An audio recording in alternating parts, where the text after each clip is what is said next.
Run bare-bottomed when your life is on the line. Siafang. Translation edited by Chinyu. I usually start work at 8:30 a.m. However, 2 days ago, on January 6, 2005, I had an appointment with a friend who asked for my help with a small task at the bank. We agreed to meet at 8 a.m. at the bank's entrance.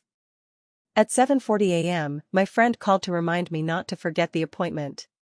He asked, "Are you still in bed?" Still groggy, I replied, "Yes." I arrived at the bank at exactly 8 a.m., but my friend didn't turn up until 8:15. I asked why he was late, and he explained that he hadn't expected me to be on time. Based on his reasoning, since I got out of bed at 7:40, I'd still need time to wash, eat, get ready, and account for at least 10 minutes of travel time. In his estimation, it was impossible for me to make it by 8 o'clock. My friend, a meticulous and methodical company manager, based his estimate on conventional reasoning, which seemed perfectly logical. The problem is that conventional thinking can't account for unconventional actions. For instance, when pressed for time, I might skip breakfast. In extreme situations, I might forego washing up. And if it were a matter of life and death, I wouldn't hesitate to bolt out the door, stark naked if necessary. Recently, while watching CNN, I saw footage of people frantically running during the Indian Ocean tsunami. Why were they running like mad? Because their lives were at stake. In such critical moments, there's no room for hesitation. Every second counts, and even if you're stark naked, you must run. A moment's delay to tidy up, shine your shoes, or open a box to grab some cash could mean the difference between life and death. Sometimes, survival hinges on how effectively you use a single minute. Now, imagine if someone knew about the tsunami 9 hours in advance and tried to warn the people on the shore, "Run quickly. A tsunami is coming." Would they believe it? Would they heed the warning? 98% of them probably wouldn't. Some might think, "This guy must be crazy." Others might dismiss him as a jealous troublemaker, envious of their seaside enjoyment. Hotel owners might accuse him of stirring up trouble to hurt their business. Or maybe someone would call 110, China's emergency number, and say, "There's someone here spreading panic, creating chaos, and disrupting order. Please send someone to take him away." Now, let's suppose someone knew a tsunami was coming half an hour in advance and shouted desperately, "Run. A tsunami is coming." Think about it, how would people react? Or suppose the rumble of the approaching wave could faintly be heard, or its towering form just barely seen.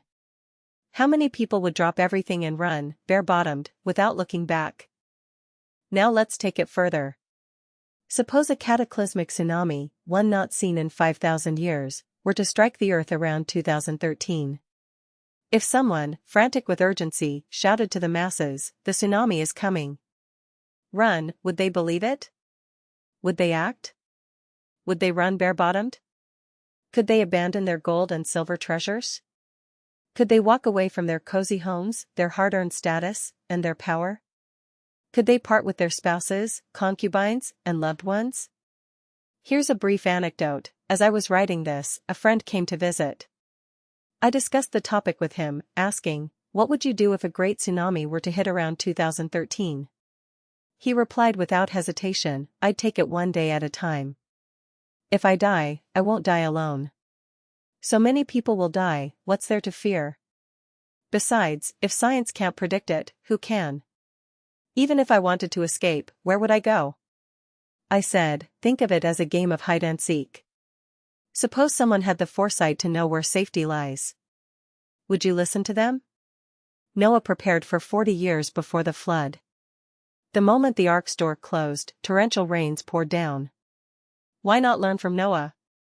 He replied, "Building an ark requires money. Without money, how can you build one?" I countered, "Let's assume you don't need money to join the ark, and it's already nearly complete. All you need is to prepare yourself mentally and spiritually to enter. Would you step aboard?" He brushed it off as pure nonsense and a figment of imagination. "I believe in reality, not illusions," he said. I said, "Fair enough. Hold on to your reality then. Like playing music to a cow." Dear readers, what is reality? Is yesterday reality? Is tomorrow reality? I believe reality is this: when your life is on the line, don't hesitate, just run, even bare-bottomed.